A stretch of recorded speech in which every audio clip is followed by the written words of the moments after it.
I'd like to begin the talks today then. So the first talk is from Dr. Catherine Hines, who is the Senior Director and Head of Clinical Imaging at GSK. So over to you, Catherine. Okay, great. So thank you all very much for the invitation to be here today. Kathy Hines, obviously at GSK. So what I'm going to share today is a lot of a pharma perspective, and kind of setting expectations and also the outline of this presentation. I am not a radiologist. I am not an oncologist. I am not a PI. I am an imager within pharma. So I'll share a lot of my perceptions here. I'll lay out a lot of the diagnostics and standard of care landscape, but then also where these worlds begin to overlap in terms of basic and applied research that comes out of the universities, and also our perspective on early detection, because that also means different things to different people. So key themes of what I'm going to talk about really involve imaging. Obviously, this is an imaging group. Most of the people here are imagers, but also how it involves and dovetails into radiomics and ctDNA. So I'll cover items most relevant to pharma towards the end of the talk, but I also want to highlight that these roles are highly synergistic. It's my firm belief that the overlap of things in diagnostics and standard of care really are where our new diagnostics and biomarkers emanate. And then pharma and diagnostics obviously overlap in terms of when we need to perform clinical trials and how we actually get new medicines to patients. But the role of our academics and pharma are really highly complementary in that we take these biomarkers and vet them in the work that we do every day. So I do believe that the future obviously involves all of us here. So I'm going to try and hit a bunch of these different themes and circle back, pun intended, to the future. But again, wanted to highlight that this is 30 minutes of early detection. This is not going to be a CME credit course, and a lot of this will be, very high level. I'll share a lot of recent publications that have not yet tested or been tested by time, but at the same time, I believe that these are spaces to watch and really keep our pulse on. And I'm sure many of you guys are actually key contributors in this space as well. So, in thinking about early detection, we'll start with the diagnostics and kind of what's currently performed. It doesn't, as a rule of thumb, my perspective is going to be very US based, as you can tell from my accent. As a rule of thumb, these include screening programs and following practice guidelines, which are not set by pharma and not set by research. So I'll share kind of three different vignettes. I'm going to focus the talk today on breast cancer, prostate cancer, and lung cancer. And how we look at this through screening with biomarkers or various risk factors. There's a comprehensive screening program, which it does involve imaging, and usually the diagnosis is performed with imaging. And then finally, confirmation with histology and biopsy. So let's go into kind of three different examples.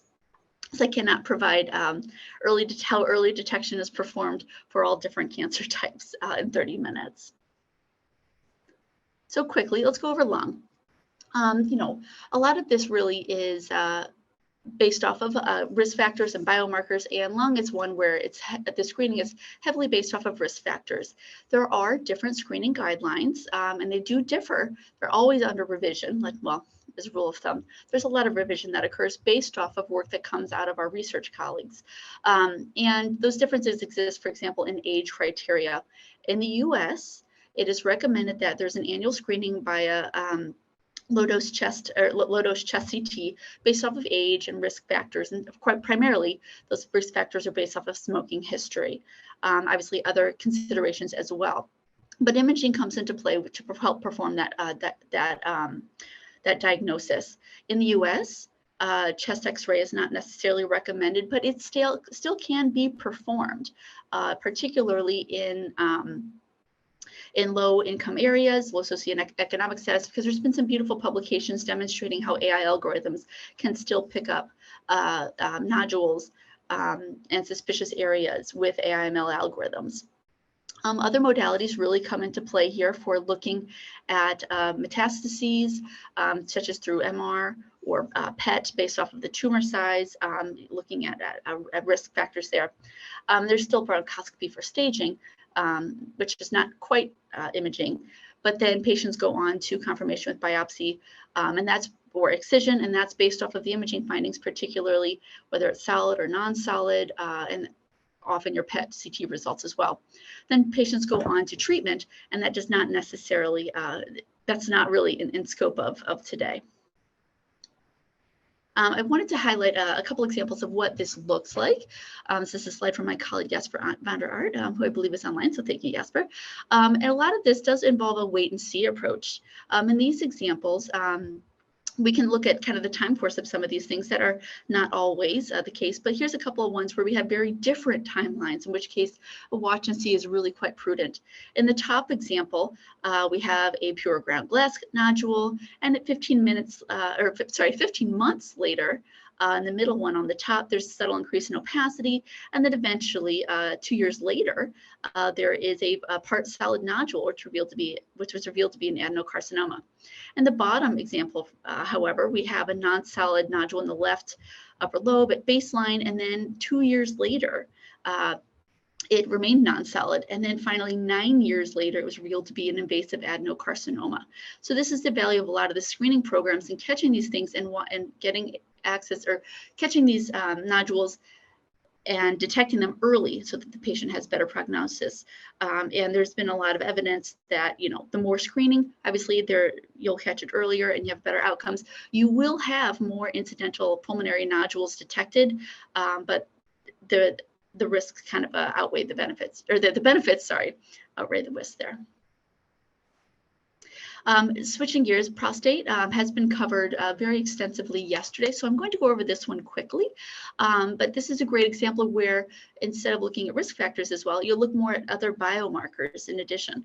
And the workhorse here is based off of the PSA, or prostate screening antigen.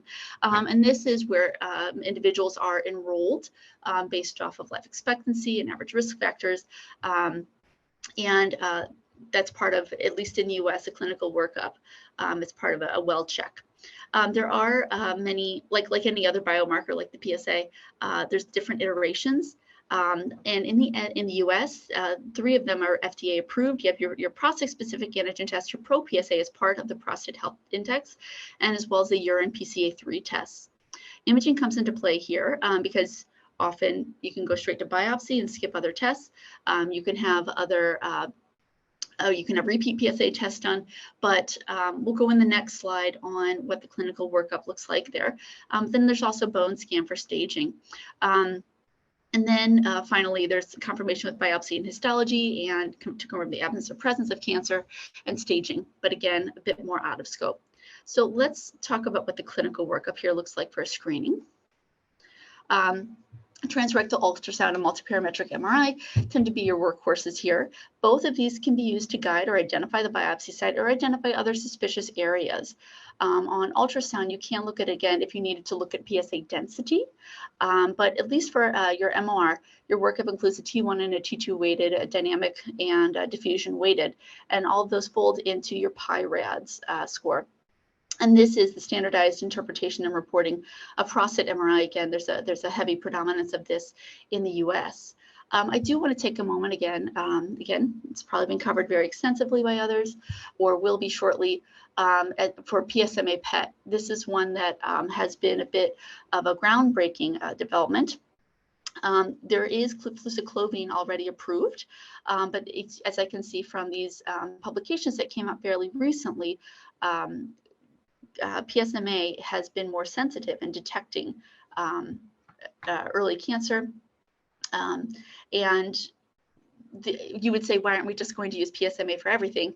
We may eventually, because there is more approval for, because it's also approved for detection of recurrence and metastasis, whereas fluciclovine is only approved for detection of recurrence. However, at least in the US, this is fairly limited circulation. It is only approved, or it can only be used at UCLA and UCSF, which, if you are not based in California, presents a little bit of a problem.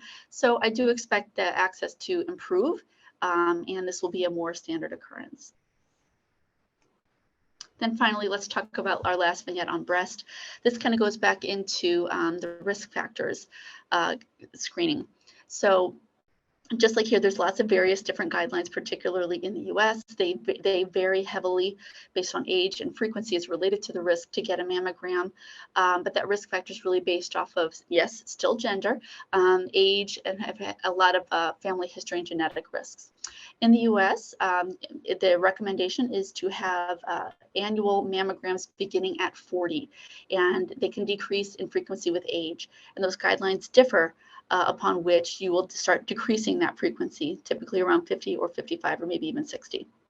But imaging's role here is really mammograms. That is the bulk of the screening program.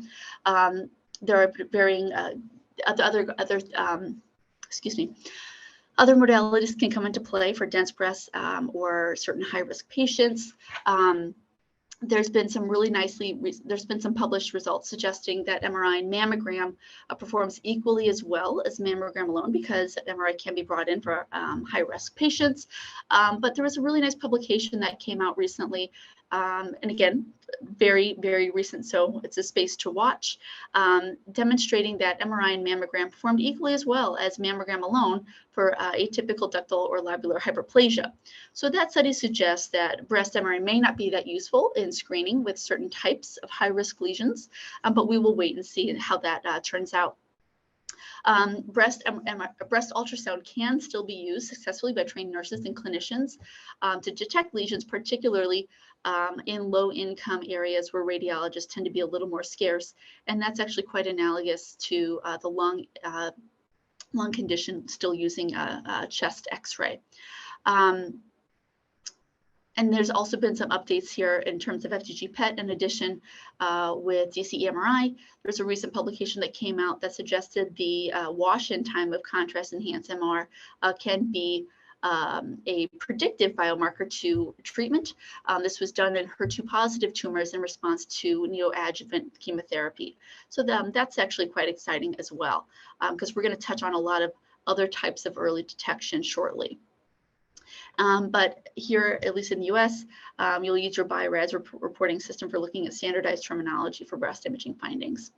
And again, finally, when we look at confirmation of biopsy and histology, a lot of that is image guided as well.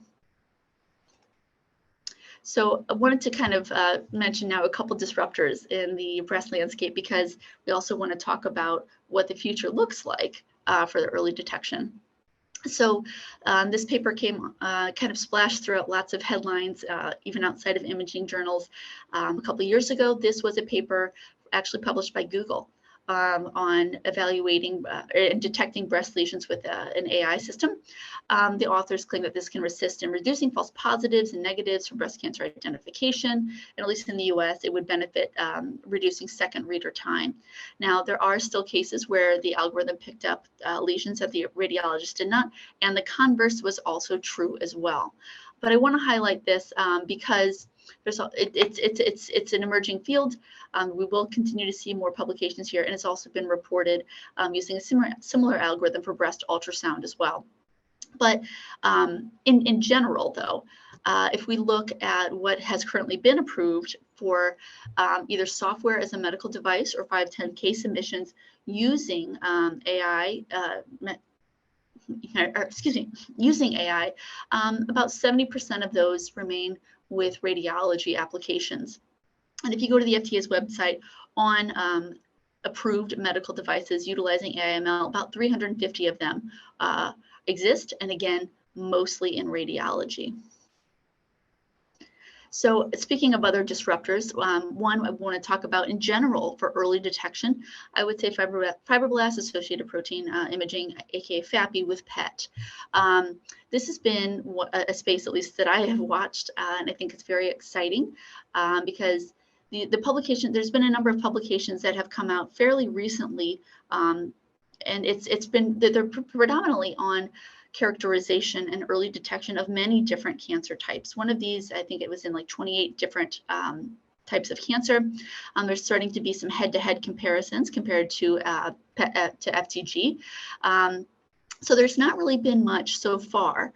There have been a couple on treatment effects, which obviously is more relevant to pharma, but this could be something that's potentially off the shelf and more specific than FDG, but similar to FDG, we still need to figure out more about the timing for therapy when these biological processes occur related to fibroblast-associated proteins. But this is, in my mind, a very exciting space to watch for early detection.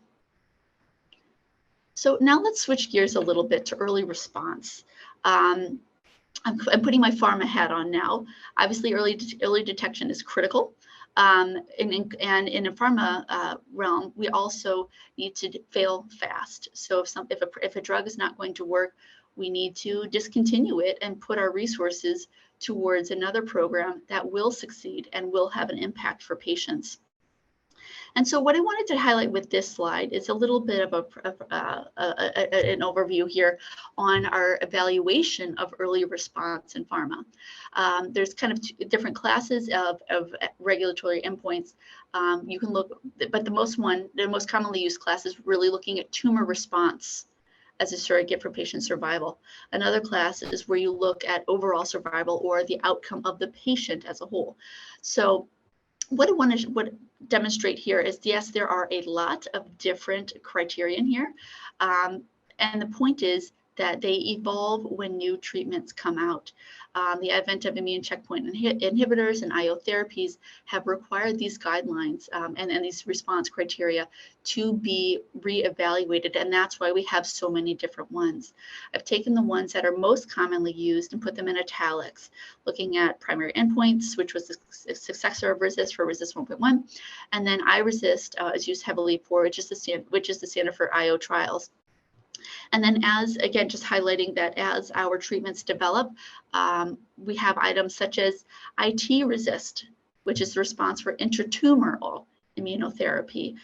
So these continue to evolve, and it becomes the role of our clinical imaging scientists in pharma to know these and apply these as well. But there's lots of, I like this paper, The Devil is in the Details, because that is 100% true. So let's talk about other types of early detection. Early detection of pharmacodynamic response. There's so many different PD biomarkers that you can have, but this is where we come in and ask, can we get an early read or an early understanding on whether a therapy is working? It's best to really link that to mechanism of action so that you know that you are interrogating the correct pharmacology. However, so now to completely eat my words, sometimes it's not always tied to your mechanism of action, but sometimes it is. And I've included FDG PET as a potential one here because there have been some very intriguing papers here, or thought discussion papers, because FDG obviously is the most widely used and commonly used PET tracer. Only a few studies have really done a very careful comparison to FDG and CT, i.e. RECIST, for early response and looking at a short time to first follow-up. So there's been publications on using it to measure early response or flares, which are well known to happen in IO, but there really are a lot of caveats for how you end up using this, because timing ends up being very key. But this is well established for a lymphoma setting. There is still a bit of a lack of standardization, particularly across sites.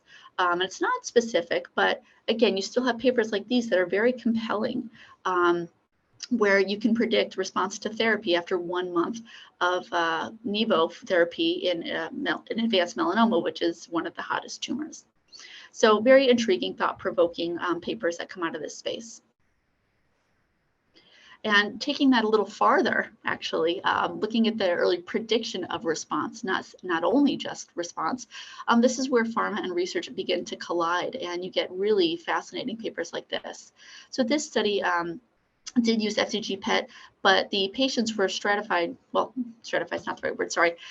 In a retrospective analysis, they found 3 different classes of patients in terms of their response to therapy. So here, the authors looked at PET and did some radiomics on it, and tumors that were more metabolically active, as defined on PET, or actually FTG, and that were more heterogeneous in terms of the LZE or long zone emphasis, had a poorer prognosis in terms of overall survival. I do want to say that long zone emphasis is not really that well understood, but it does seem to reflect the lesion's heterogeneity. And the authors pose that it's potentially a distinct feature because it did not correlate with metabolic tumor volume. So that, again, very fascinating places to watch. And then finally, in terms of prediction of response, these are kind of my thoughts on areas where these will continue to develop. There's been a lot of beautiful work done in these spaces as well. But the key question is who will and will not respond to treatment. I think there's two potential developing areas. And again, since this is only 30 minutes, this is not an exhaustive list. There's been some great papers. The first one, which was Sun et al. And well, not the first, but it was a very groundbreaking paper.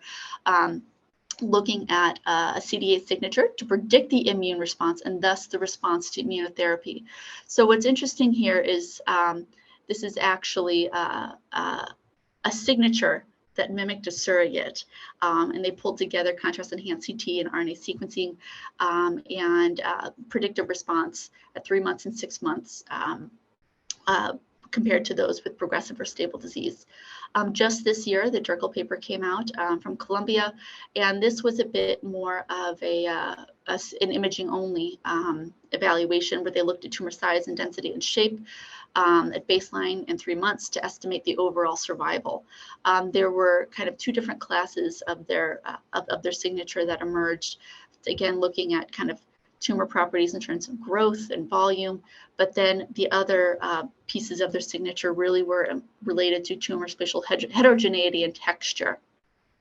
And then finally, the Ben-Guri paper came out very recently, and this used other types of inputs, including your CT, the IHC. I think there was RNA sequencing in there as well, potentially. Can't remember it off the top of my head, but there was some genetic sequencing. And here, you know, the signature that they developed outperformed all of the individual features that, including tumor mutational burden and IHC, and this was predicted as a predictive, or was pitched as a predictive biomarker. So with each of these, the AUC slowly tends to inch upwards, and this is a really neat developing space. I'm sure many of you guys are already involved in this. But you would ask yourself, okay, why aren't we using this every day now? And the Chetan et al. Paper here, which I think Fergus is a co-author on, there are some very salient points here. All of these are retrospective analyses, and prospective work still needs to be performed. And there needs to be standardization across sites, just like you would with any biomarker moving forward. And then there was a nice review here that came out of Bob Gilly's lab on pushing for biological validation of the signatures that you see, making sure they are grounded in what is occurring biologically. Another class here, it says CD8 imaging, but quite frankly, it should really be T-cell imaging. Some of the key questions that can emerge out of that are whether a patient will respond to IO therapy and whether it can predict a response to therapy. So many of you guys are already familiar with this, so I won't beat you over the head with it. There's a lot of T-cell tracers, but they kind of fall into two different classes. So again, whenever somebody asks me an imaging question, I think of my default answer is not the greatest, but it always depends. It depends. So whether you want to look at T-cell detection or number versus T-cell activity is kind of where these types of tracers fall into different categories. So then switching gears one more time into a bit more of the research realm. And I know this has been in practice, and you know these bubbles will overlap again. But a lot of these came out of the research world, and they're highly used in practice today. I would be completely remiss in talking about early detection if I did not talk about ctDNA, because it can actually be used for early detection, response, and recurrence. So in discussing ctDNA, it really depends on what you want your application to be. What is your key question at hand? There's lots of different ways that this can be used. If you look at treatment response monitoring, that's actually something that could be pitched within pharma to shorten trials potentially as if it becomes an approved regulatory endpoint. Otherwise, it's easier to enroll patients potentially as well if it were to ever replace imaging. But we're going to talk about that shortly. But the key point in how you want to use and what you're looking to monitor is that there are multiple commercially available sources, and each of these assays has very different performance. Well, not very different performance, but there's different methods and different performances of these methods depending on what you want to do with it, because you can have a patient-specific panel you can have of genes that you're looking at or mutations versus a fixed panel. There's differences in sensitivity, specificity, depth of sequencing, etc. So when we talk about early recurrence, this is very important for pharma because it can often affect the time to progression endpoint, and that often removes a patient from a study. We'll circle back to ctDNA, but from the imaging perspective, there are other things that can be done as well. There's been a great paper just recently published by Lee et al. Looking at background parenchymal enhancement in breast MRI, and it helped identify greater risk patients for recurrence for those who had a personal breast cancer history. But circling back to ctDNA, what I want to highlight here is that there is currently a tremendous amount of work ongoing looking at ctDNA as a first line and to develop it for a first-line biomarker of disease.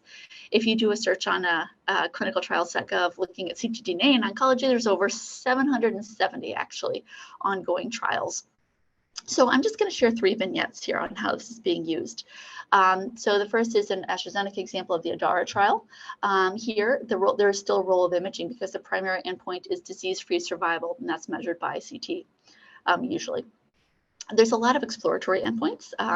So I copied some of the text here, but of these you can glean that they're looking at whether minimal residual disease is impacted by tumor staging and adjuvant chemotherapy. So that is one of the curves shown on the earlier slide on the ctDNA plot.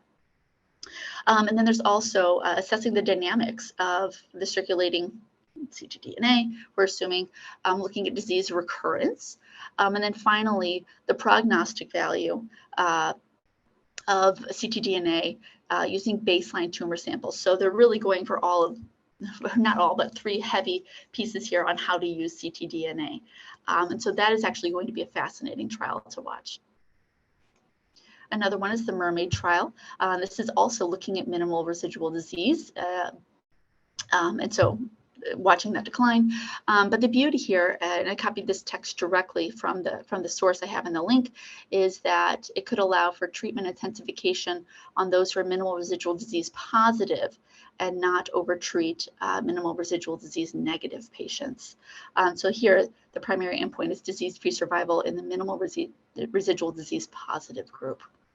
And then finally, a GSK example, and I kept this intentionally short so that my slides do not have to undergo legal review, but this is looking at triple-negative breast cancer in patients with ctDNA positivity. So patients have to have ctDNA positivity after surgical resection, and they're looking at disease-free survival again. So how do we keep moving this forward? I want to mention that, ctDNA and imaging do have a relationship together to identify earlier recurrence of disease. And as the previous slide mentioned, looking at more personalized treatment and avoiding overtreatment. And similar to the radiomics approach, there are similar and complementary approaches. You're still going to need to validate those signatures for the short term or the next couple of years, let's be frank, to understand the relationship between ctDNA and RECIST. And that's actually what this paper has begun to show here, looking at the prognostic value of ctDNA. So here, this is in this swimmer plot, you can see those with the triangles up at the top. The first kind of third of that plot illustrates with the pink triangle when minimal residual disease was detected. And I think this was done through VAF frequency. And the key point here is that these molecular factors, as they were termed in this paper, derived from ctDNA, has both predictive and prognostic value. And it allowed early detection of progressive disease, and that signature preceded imaging modalities by about 2.5 months. So there's a lot of value to be gleaned from here. So that's a great example of overlaying and understanding the relationship between ctDNA and RECIST for how you're using it in that situation. Finally, just want to mention that ctDNA, it's really not just for specialized institutions. It's not just for PIs. Many of you guys are already familiar with these. I took an example of Cologuard. This kind of stays out of the 3 areas of cancer that I kind of discussed here, but this is an at-home test that uses ctDNA to detect ctDNA in stool samples for individuals of average risk for colon cancer. And if it's positive, then you go for follow-up colonoscopy. A second one is Natera, and Natera obviously is a behemoth in the ctDNA world. They have many companion diagnostic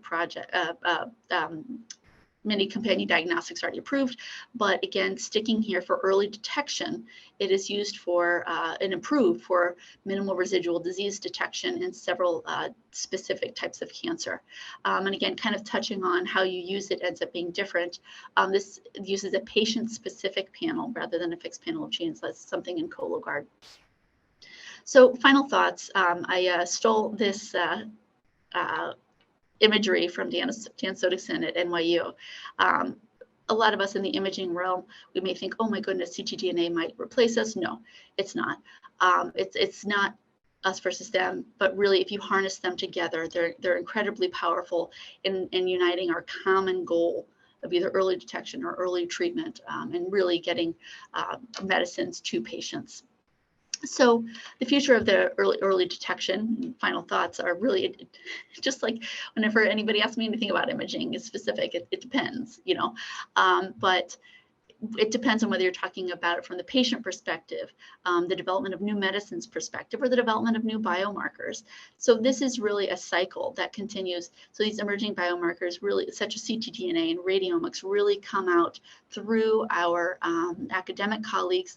We use them internally in pharma to vet them in clinical trials, and then those biomarkers eventually become part of patient care. And that's how we get so many different classes of biomarkers, whether they're pharmacodynamic, prognostic, safety biomarker, which again we didn't cover, but again it gets to our common goal of accelerating delivery of medicines and the right medicine to the right patient. So thank you very much.